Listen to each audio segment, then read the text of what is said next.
How are you? Good. Good to see you.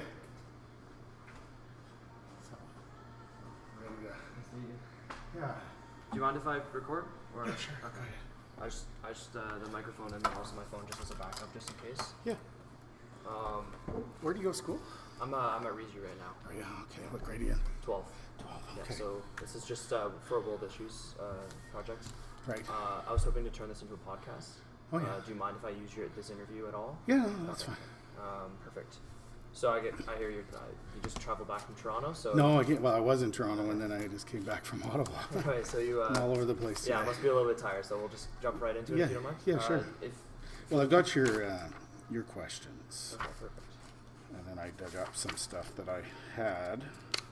So, fire away. Perfect.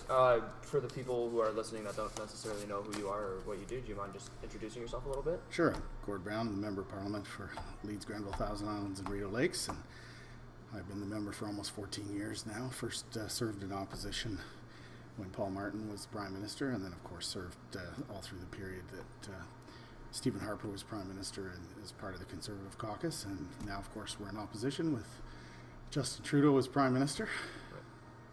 Perfect. I guess just jumping right into it. So it's going to be a bit of Native issues is the focus of our class right now. Right. In 2015, the Truth and Reconciliation Committee of Canada released its final report with calls to action that they believe will help along the path of reconciliation with the Native Americans. Can you tell me anything specific that your party or you personally have fought for in order to reach these goals or anything? Well, first of all, it was our government that did the residential schools apology back in 2007, 2008. And that was what, well, it was the build up to it was in 2007, but it was our government and Prime Minister Harper who, on the House of Commons floor, did the official apology, and out of that came the Truth and Reconciliation Commission and the work that they did, and there was a lot of recommendations in that. And we were the ones that supported it and brought it in, and of course there are so many issues today with Indigenous Canadians. They face challenges, and it's something that all governments have wrestled with from all the way back prior to Confederation and since then, and there's been a lot of mistakes made, and that's why under Stephen Harper we did the residential schools apology, which led to the Truth and Reconciliation Commission, and now we're dealing with the Missing and Murdered Indigenous Women Commission that has also faced many challenges in its work, as I think they're on to their third commissioner now. Yeah. So is there anything any specific issue that you know of that any policy has been introduced, especially recently? It doesn't even need to be your government or your party, but just any policy recently? Well, the Missing and Murdered Indigenous Women Commission is a step in the right direction. I think when we were the government, we were concerned about that it would just be ongoing talking, where we had taken significant action in terms of bringing in tougher justice legislation, and when people were guilty of violent crimes, these were women who were victims of violent crimes. That we had actually taken action to toughen penalties for those things, but often Indigenous communities are facing challenges that very often other Canadians are not. So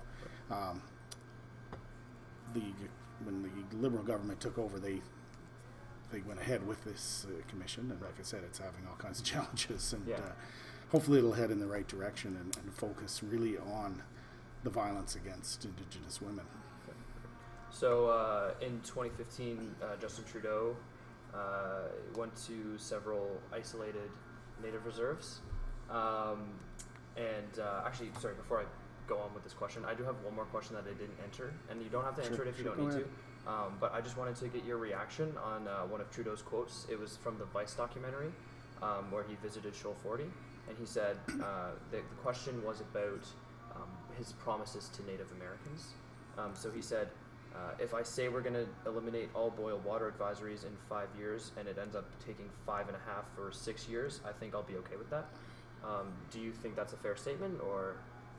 Well, clearly trying to remove all these boil water advisories and fresh, clean water is an important thing for everyone, and anything that's heading in that direction is a step in the right direction. And, you know, our government had, in fact, put significant dollars in over the years to do that.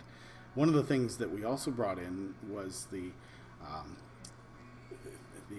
First Nations Accountability Act, because often a lot of money has been going into Indigenous affairs and Indigenous Canadians to help them. And there wasn't accountability in some cases, and we'd heard some cases of some people making a lot of money, and meanwhile the money that was earmarked to actually help people who were truly in need was not getting to where it needed to go. So we brought in the First Nations Accountability Act. When Justin Trudeau became the Prime Minister, he failed to enforce the act, and now they're repealing the act. So I thought it was definitely a step in the right direction with that act to make sure that the money was going where it needed to go. And clearly this government does not believe in that. One other thing, there's a company in Brockville called Nuterra, which makes water systems and water treatment plants, and I have connected them with the government, and they have a solution that actually is portable, that they can build here, take to where our Indigenous Canadians are, and they failed to connect back up. I've connected I took the information to the minister, and to date nothing has actually happened. Okay. And I think that would be a good use of money, which would actually be a good support for our region in terms of job creation. Exactly. Yeah. Sounds like a smart idea too.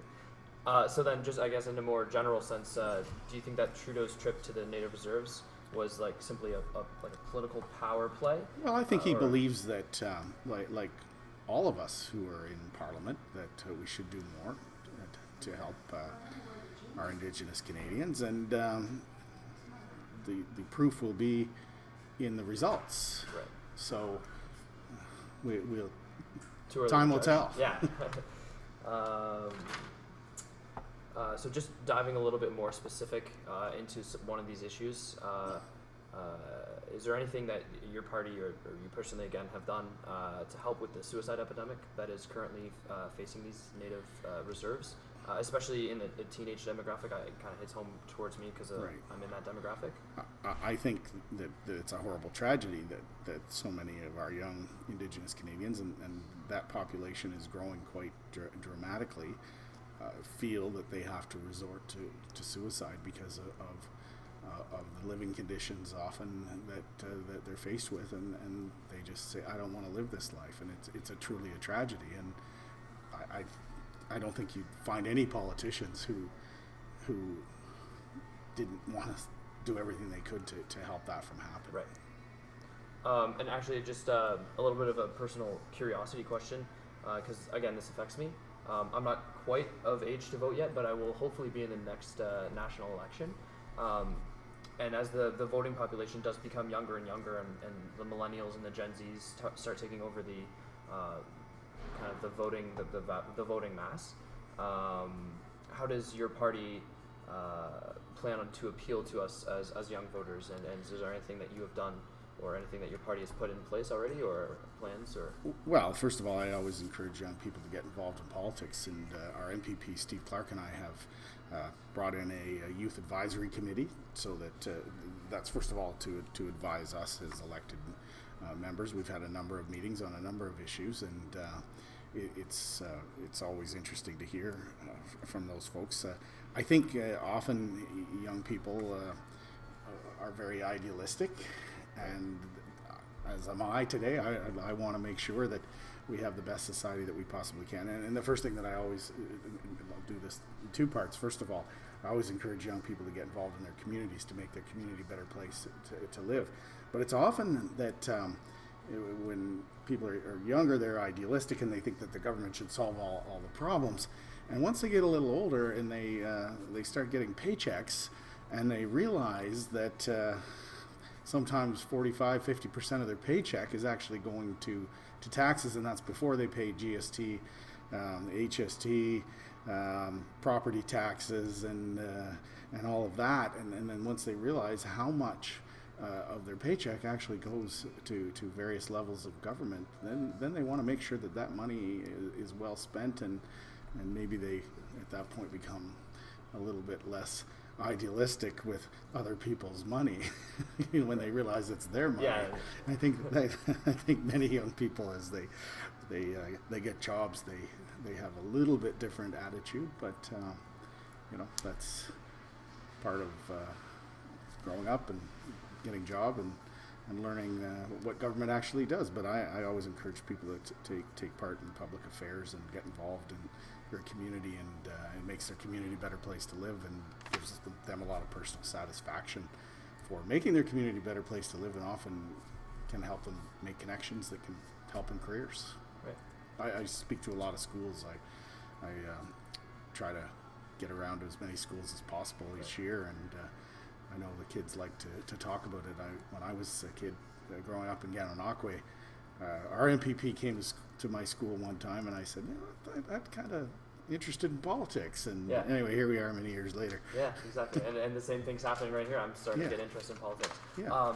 Sorry, just curious, again, you don't have to answer this at all. 14 years you've served as the MP of Leeds and Grenville. Mm-hmm. I'm assuming you're looking for another... Well, I've been acclaimed as the Conservative candidate for the 2019 federal election. Okay, so perfect. So Awesome. we're moving on. There you go. And, all right. Our leader, Andrew Scheer, made a recent visit to our riding, and had a great crowd out in Brockville. And I think with a lot of the issues that are happening now in Ottawa, I think that there's a lot of dissatisfaction with a lot of the promises and lack of living up to those promises by the current government. And I think that the chances of winning in the next election, at least here in Leeds and Grenville, are very good. Perfect. And just going on a national level, do you think that your party will put Native issues as a forefront, or is that just going to be a little bit of a lesser focus? No, I think that these are issues that are important to all Canadians, and we'll be putting forward proposals to try to help the situation for sure. Perfect. All right, that's all the questions I have. All right, thank you happy so to do much. it. Yeah, thank you so much for your time. I know you're a busy man, and Yeah. it means a lot, especially for young people like me, to be able to come out here and interview you. Well, happy to do it. All right. All right.